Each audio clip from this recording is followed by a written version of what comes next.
Hello everyone, Barry Anderson from Trade Ideas with the stock of the day, and no doubt about it, NUZE is the stock of the day.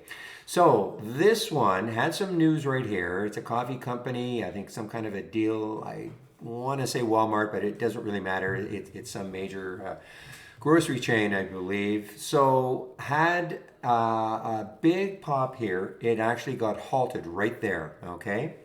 And you can see the halts. Let me just bring my halts resumes. You can see NUZE got halted at, first halt I think was, actually the first halt was at 246.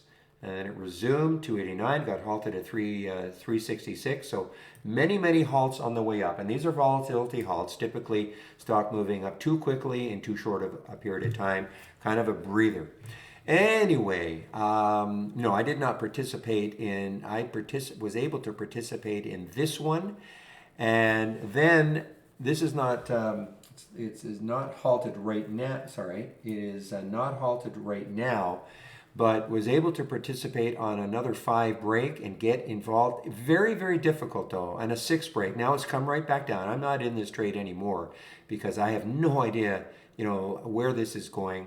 One of the things is it's a low float, 11.5 million shares in the float, and with that number of shares in the float, and what can happen is that red candle can turn into like a giant red candle, okay? So it is, this is not for everybody, absolutely not for everybody. Typically I do not play halted stocks, but this one gave a bit of an opportunity right in this area. Because there was the halt and it didn't pop up immediately. It hung in the area for just a little bit of time, and that gave me an opportunity. I traded out of it completely, and then when it broke 6, that little 6 break, I took it again, and before this happened, of course, before this bottoming tail happened, it got all the way up to 7. Of course, I didn't get out right at the top. I always say, give me the middle 2/3 and I'll be really happy. But again, this is not the type of trade for everybody, but the whole room was watching it. It was very exciting, waiting for the thing to come out in and out of its halts.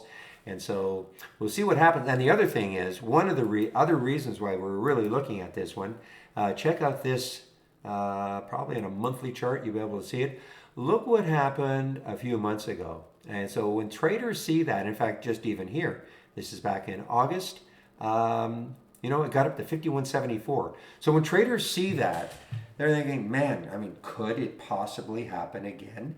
And so I'm not saying it's going to happen. I'm not saying anything is going to happen from here on in. But that's all traders look at. They look at the incredible potential of something like that happening again. You wouldn't need it to get up to $51 if you're in around 6 to make a lot of money. If it gets out, you get out at 7 or 8, 10. That's fantastic. So anyway, that was certainly the most exciting stock that we looked at today in the trading room. All right, I want to get back into the trading room. So hope everybody, first of all, I'm going to open the room tomorrow at 9 o'clock Eastern time. I hope everybody has a great evening, and we'll see you then. Bye-bye.